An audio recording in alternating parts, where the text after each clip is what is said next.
Welcome back to another episode on Anxiety Doesn't Own Me podcast. My name is Emmanuel Isaacson. I'm an anxiety coach who has struggled with anxiety disorder for over 3 years and now have been anxiety free for over 9 years and now help other people that are struggling with anxiety to overcome theirs in a natural way. What today's episode is going to be about is how important it is to build boundaries and how to build boundaries. And this can be with so many different aspects of our lives. It doesn't have to be specifically with people, but also with ourselves. And I'm going to walk you guys through it so that you guys have a better idea of how to build boundaries with yourself and other people. Because we want to, at the end of the day, to live a certain lifestyle. And that lifestyle is what's going to help us to better ourselves and also heal ourselves. Because one of the reasons why we have anxiety is because of our current life that we currently have, the way we are living it, and we need to change that. And one of the ways of changing that is by making certain boundaries, again, with people and also with ourselves and also with situations.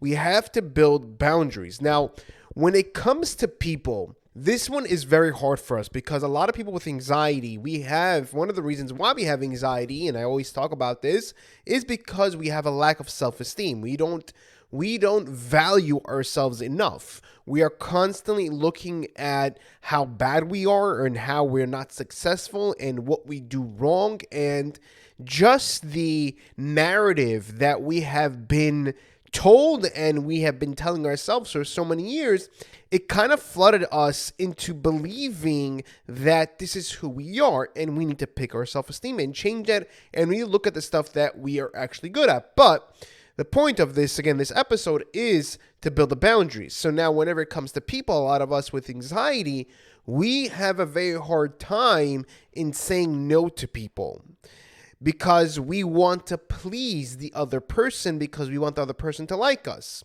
Now, the reason why we want the other person to like us is because, like I said before, our self-esteem is shot right now. We need those people to build up our value because we can't build it ourselves. But the thing is that every single time we're pleasing everybody else, we are getting affected.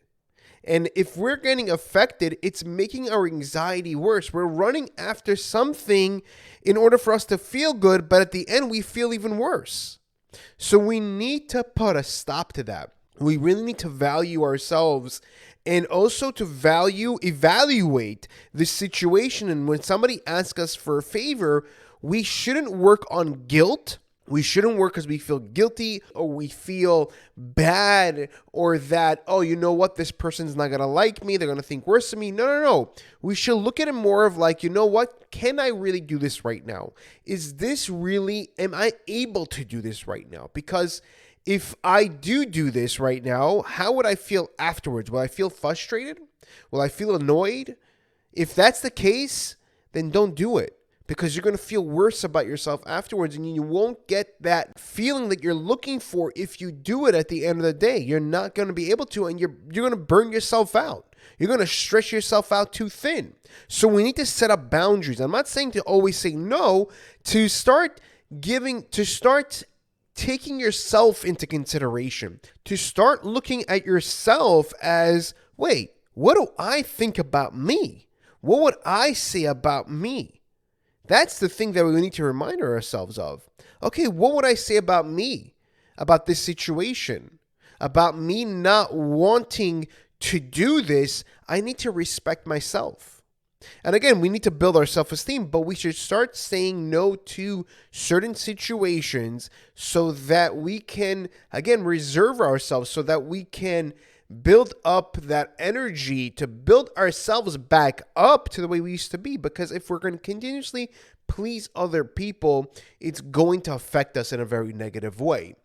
So that's one way we need to build the boundary on somebody. We need to start saying no. We can start saying no to people that we're comfortable with and start building ourselves and start working on our self-esteem so that we can get to the point of choosing and picking. Okay, you know what? I could do this, or I could do it here, or I could do it this time, but I can't do it this time. So for example, if somebody asks you to do something at 6:00 and you can say, hey, you know what? If you want, I can do it at 8:00. I'm not saying no, but this is the time that I could do because at 6:00 I have something else to do. If you are looking for a natural remedy in order to help you to deal with your anxiety and help you on your journey to overcome it, I created Calmli CBD, where it specifically helps you to calm down your anxiety and panic attacks, and it helps you to feel calmer throughout the day so you're able to do things and not be paralyzed by your anxiety.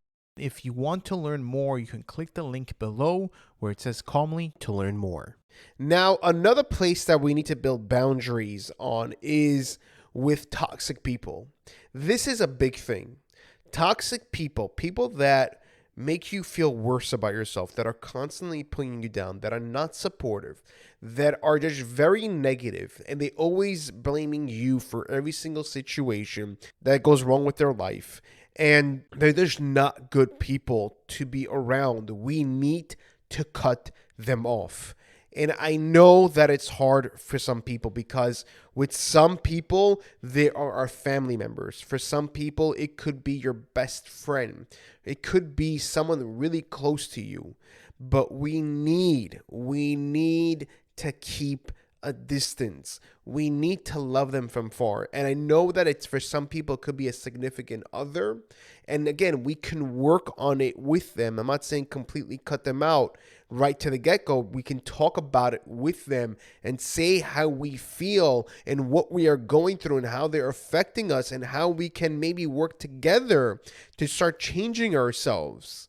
But we need to start working towards to better the situation and not keep it the same way, because that is affecting us. And I know that it's with so many people, and me included, whenever I was struggling with anxiety and I needed to better myself, people that affected me emotionally and mentally, I would speak to them about it, how they're affecting me and how I just didn't like what was going on.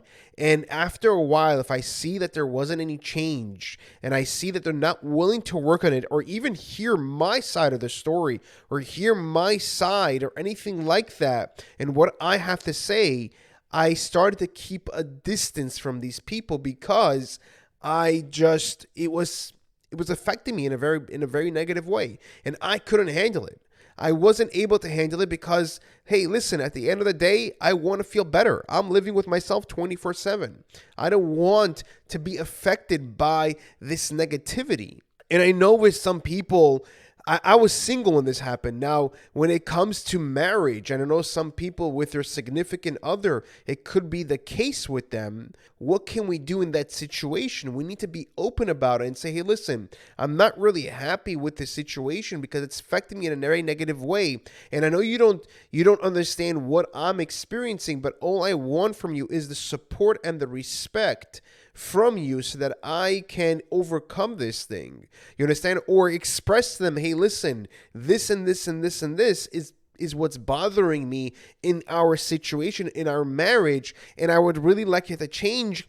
And I'm not saying that you need to change, that we can both change together. Maybe we can go to couples therapy, or maybe we can go to a certain event to work on ourselves so that we can better ourselves. Because I'm not really, happy, or that I'm really struggling right now with anxiety and it's really affecting me, and I really want to better myself. And we can work on it together. You understand? And I'm not saying that's going to be from the day tomorrow that things are going to change. But as long as the other person is willing to do that, then you see that, okay, you know what, that's great. And I know some situations that whenever the other significant other is not willing to change and that's something that you need to figure out what you want to do, because I'm not going to tell you what to do, because you understand your life better than I do, right? But what we could do in that situation is make a decision and decide, okay, what is it that I want to do here from now on? What is it that I can do so that I don't get affected? But that's something that you need to come up with on your own, because again, I don't understand your situation and I don't want to give a generalized answer to every single person, because I know every single situation is different. But you can say, okay, you know what? If my significant other doesn't want to better themselves, maybe I will just do it on my own. You understand? Maybe what can I do for myself so that that person doesn't affect me? That way we can better ourselves. And again, of course, you can figure out on your own, is this really person that I want to be with? But again, at the end of the day, that is your own decision, and you need to evaluate it on your own. And I'm more of a believer in building and working on one another, but it's very, very hard when the other person is not willing to work on themselves and not willing to grow. It's extremely difficult in those situations. It really, really is.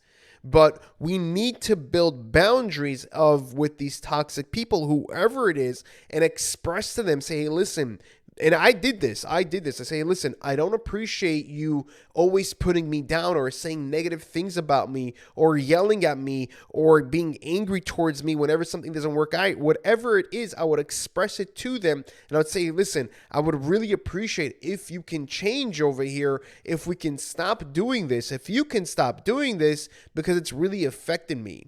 And after a while, this is me personally, what I did, I gave them a few chances, because again, some people were really close to me, but I see that it wasn't really resonating with them. It wasn't really affecting them, and it wasn't letting them change. So what I did, I had to move away from those people and build a distance from them and love them from afar, because I did not want them to affect me in a negative way. So I had to build certain boundaries. And I told myself, whenever they were asking, like, oh, let's hang out or let's do this, I would say, hey, listen, I'm not really in the mood right now. Or whatever thing I would come up with. But I would never try to tell them, me personally, because I just didn't have the energy. I would never try to tell them, hey, listen, you know what? I no longer want to hang out with you, or this and this and that, because they're not willing to accept the fact about that. They're not willing to accept, like, oh, you know what? Why don't you want to hang out with me? What's wrong with me? Why don't you want to do it? It's like a whole entire different, like, situation and a whole entire different story I just don't have the energy for. Me personally, I just didn't have the energy for. So after a while, they kind of got the hint, and we kind of after time, it built a certain distance. But there were some people I just told them, like, hey, listen, if this and this and this doesn't happen, I'm no longer able to hang out or not able to be together anymore, because it's really affecting me. And you know what? Sometimes people will change like that. They would change because they saw how serious I really was. Now, we also need to build boundaries with ourselves, meaning with the things that we do in a unhealthy way. For example, watching the news. We need to set a boundary on that and say, you know what? I'm not watching the news. Being on social media, I'm not going to be on social media. I'm going to set boundaries of how long I'm going to be on social media and what I'm going to be watching over there. Or even watching movies, being on TV, right? Watching TV. How long I'm going to watch TV every single night. We have to build certain boundaries. With food-wise, you know what? I love caffeine. I love drinking coffee. Not me personally. If somebody does, I am going to build a boundary over there and not drink the caffeine. Or I eat a lot of sweets, a lot of sugar. I'm going to build a boundary over there and not eat so much sugar. I'm going to start eating healthier. We have to build certain boundaries for ourselves in order for us to start feeling much better. And that can be also with doing certain exercises, like, for example, exposure therapy. A lot of us, we don't want to go out there and do exposure therapy because we don't feel comfortable. And we may feel comfortable staying at home and not do certain things, but we need to build certain boundaries and tell ourselves, no, I've been at home for, 3 weeks. I haven't been out. I'm going to start every single day, step by step, to start walking out of my house. Or a certain situation that I'm afraid, I'm going to set some boundaries of how much I can actually avoid that situation so that I could get there. Or you know what? I haven't been bettering myself. I haven't been investing myself. Whatever it is, I'm going to build a certain boundary in this situation. I'm going to build a boundary so that I could start bettering myself. So we need to also build boundaries. We need to build those boundaries and say to ourselves, okay, you know what? I've been slacking lately. I haven't been improving myself lately. Or let's say, for example, whenever I was writing every single day in my notebook, I would get very lazy after a while. Like, oh, I'm not in the mood of doing it. I'm like, no. We told ourselves that we are going to do it. We are going to do it every single day. It can be one thing, but I'm building myself a boundary over here that from my laziness, me personally, from my laziness, and I'm going to apply the thing that I said I am, because at the end of the day, it's going to better me. It's going to make me feel better. So we need to build certain boundaries. We have to build certain boundaries with ourselves, with other people, with situations, whatever it is. We need to say to ourselves, okay, this thing is affecting me in a very negative way. I need to better myself. And what I'm currently doing isn't helping me. Again, it can be with a person, it can be a certain situation, it can be with yourself, the relationship with yourself. But at the end of the day, we want to build those certain boundaries in order for us to feel much better. If you did like this episode, please click the like button and leave a 5-star review. The reason why I ask is because this way we're able to reach more people. And the more people that we can actually reach, the more people that we can actually help. Because my mission in this world, my purpose is to help people to overcome and heal their anxiety naturally and show them that it's possible to overcome. Thank you guys. Take care, and I'll see you guys in the next episode.